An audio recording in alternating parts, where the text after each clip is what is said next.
नमस्कार दोस्तों, मैं हाजिर हूं झारखंड के प्रमुख समाचार पत्रों में छपी गढ़वा पलामू समेत 24 जिलों की चुनिंदा बड़ी खबरों के साथ। जानिए आज की तमाम बड़ी खबरें जो आपके लिए जानना बेहद जरूरी है।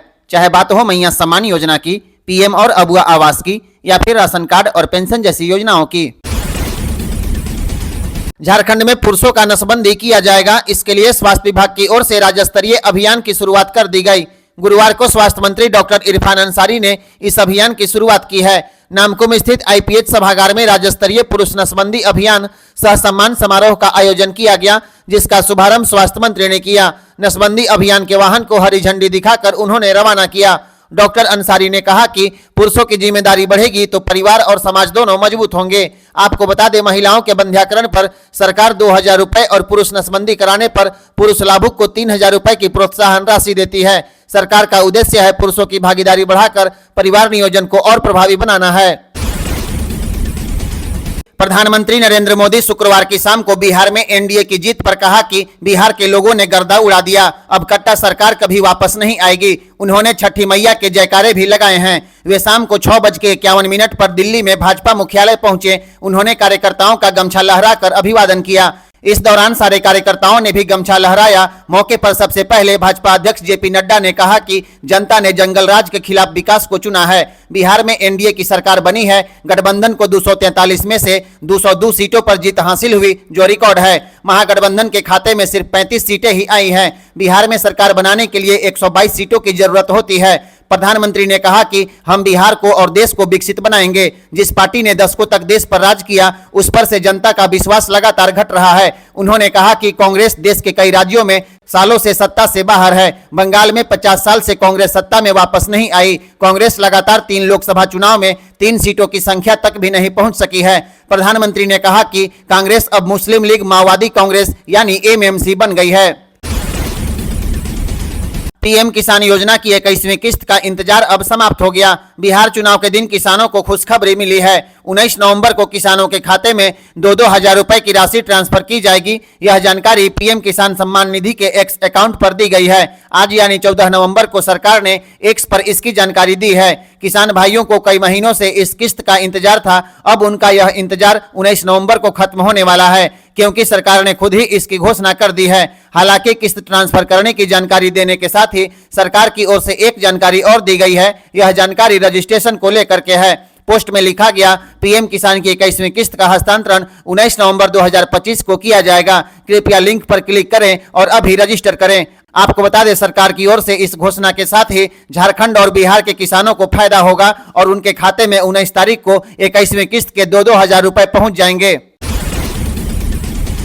घाटशिला उपचुनाव में झारखंड मुक्ति मोर्चा के प्रत्याशी सोमेश सोरेन ने ऐतिहासिक जीत दर्ज की है। सोमेश सोरेन ने भाजपा प्रत्याशी बाबूलाल सोरेन को 38,524 वोट से हरा दिया। गिनती की शुरुआत से ही सोमेश सोरेन ने बढ़त बना ली थी। पहले राउंड से लेकर अंतिम राउंड तक झारखंड मुक्ति मोर्चा लगातार आगे रहा। अब नतीजा साफ है, घाटशिला में झारखंड मुक्ति मोर्चा की शानदार जीत हो गई है। दूसरी तरफ भाजपा के बाबूलाल सोरेन पूरे चुनाव में पकड़ ही नहीं बना पाए। वे 38,000 से भी ज्यादा वोट से पीछे रह गए। तीसरे स्थान पर जेकेएलएम के उम्मीदवार रामदास मुर्मू रहे। इस उपचुनाव को लेकर पूरे पूर्वी सिंहभूम में माहौल गर्म था, लेकिन भारी मतों से मिली इस जीत ने झारखंड मुक्ति मोर्चा समर्थकों में जबरदस्त उत्साह भर दिया है। सोमेश सोरेन के समर्थक जश्न में डूब गए। ढोल बाजे और उत्साह का माहौल पूरे शहर में दिखाई दे रहा है।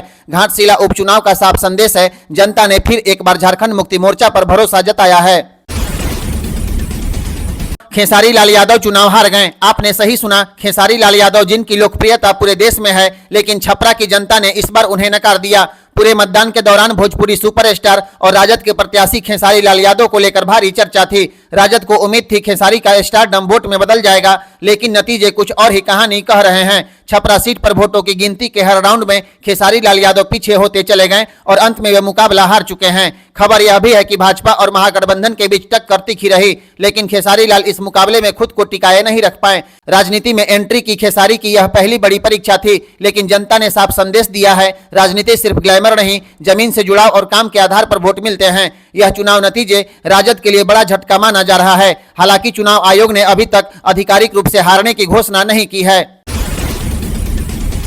भोजपुरी सुपरस्टार पवन सिंह की पत्नी ज्योति सिंह काराकाट विधानसभा से चुनाव हार गईं। ज्योति सिंह यहां से बतौर निर्दलीय प्रत्याशी मैदान में थी, लेकिन शुरुआत से ही मुकाबले में पीछे रहीं। काउंटिंग के पहले राउंड से लेकर आखिरी राउंड तक ज्योति सिंह लगातार तीसरे नंबर पर बनी रही और किसी भी समय बढ़त नहीं बना सकी।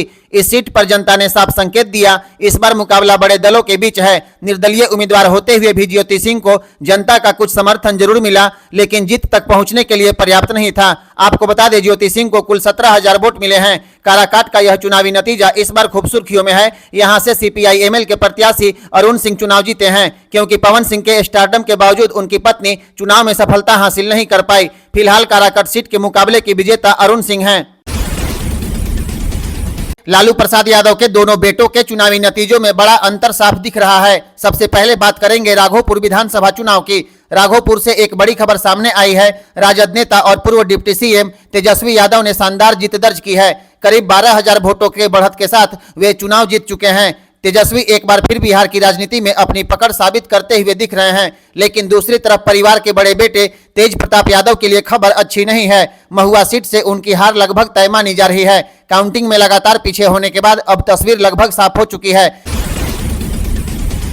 गढ़वा के रमकंडा प्रखंड में एक ऐसा दृश्य देखने को मिला जिसने पूरे गांव को भावुक कर दिया। 20 साल पहले गुमशुदा हुआ लालमुनि भुइयां अचानक साधु बनकर अपने ही गांव लौट आया। कंधे पर झोली, हाथ में कमंडल और एक तारा की टुन के साथ जैसे ही वह फगमरी टोला में दाखिल हुआ, गांव वाले सन रह गए। चेहरा बदला हुआ था, आंखें वही थी, नाम था लालमुनि। लालमुनि 20 साल पहले मजदूरी करने सूरत गया था और उसके बाद कभी वापस नहीं लौटा।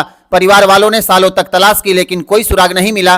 धीरे धीरे सबने मान लिया कि अब वह शायद जीवित नहीं है। लेकिन गुरुवार को जब उसने एक तारा बजाते हुए गांव में प्रवेश किया, परिजनों ने उसका नाम पुकारा और उसने मुस्कुराकर सिर हिला दिया। बस इतना कहते ही गांव में चीख पुकार और खुशी के आंसू फूट पड़े। लालमुनि ने अपने परिजनों को पहचाना, गांव वालों से हालचाल पूछा और फिर परंपरा के अनुसार अपने घर से भिक्षा ली। यह दृश्य देखकर हर किसी की आंखें भर गई। परिजन चाहते थे वह घर पर ही रुक जाए, लेकिन लालमुनि ने कहा, अब मेरा मार्ग साधना का है, मेरा घर आश्रम है। कुछ देर बाद वह एक तारा की धुन बजाते हुए वापस उसी रास्ते से चला गया जिस रास्ते से वह गांव में घुसा था। मशहूर गायिका मैथिली ठाकुर ने अलीनगर में झंडा गाड़ दिया है। 84,915 वोट के साथ मैथिली ठाकुर चुनाव जीत गईं, जबकि आरजेडी के प्रत्याशी विनोद मिश्रा 73,185 वोट लाकर पिछड़ गए। बीजेपी के कैंडिडेट मैथिली ठाकुर ने 11,730 वोट से आरजेडी के प्रत्याशी विनोद मिश्रा को हरा दिया है।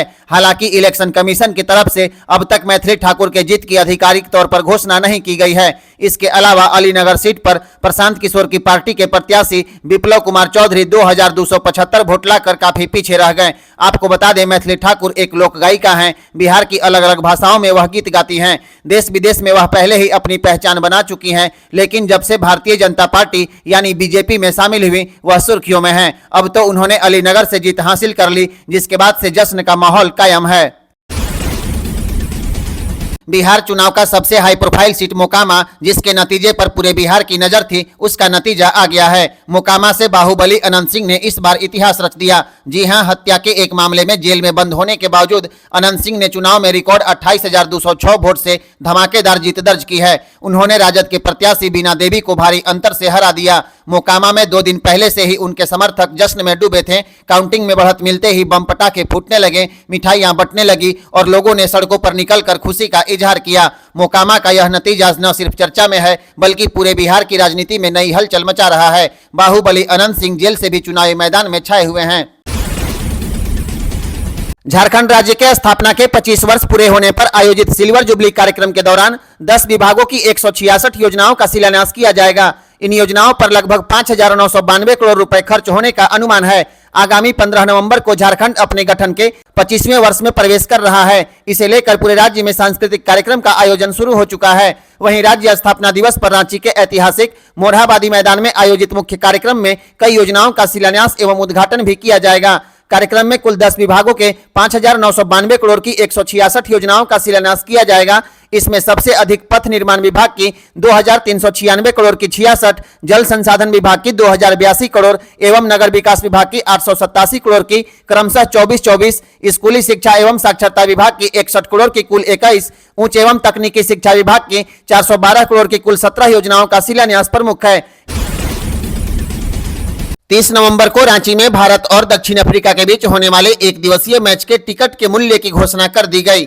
इस बार टिकट की शुरुआती कीमत 1200 रुपए और सबसे ऊंची कीमत 12,000 रुपए तय की गई है। 1200 रुपए वाला सबसे सस्ता टिकट ईस्ट और वेस्ट हिल का होगा। जेएससीए के सचिव सौरभ तिवारी ने बताया है कि टिकट की बिक्री 25 या 26 नवंबर से शुरू होगी। दर्शक टिकट ऑनलाइन और ऑफलाइन दोनों माध्यम से खरीद सकेंगे। ऑफलाइन टिकट की बिक्री के लिए जेएससीए स्टेडियम के पश्चिम गेट के पास काउंटर बनाए जा रहे हैं। वहां टिकट की बिक्री सुबह 9 बजे से शुरू होगी और शाम 4 बजे तक टिकट खरीदे जा सकेंगे।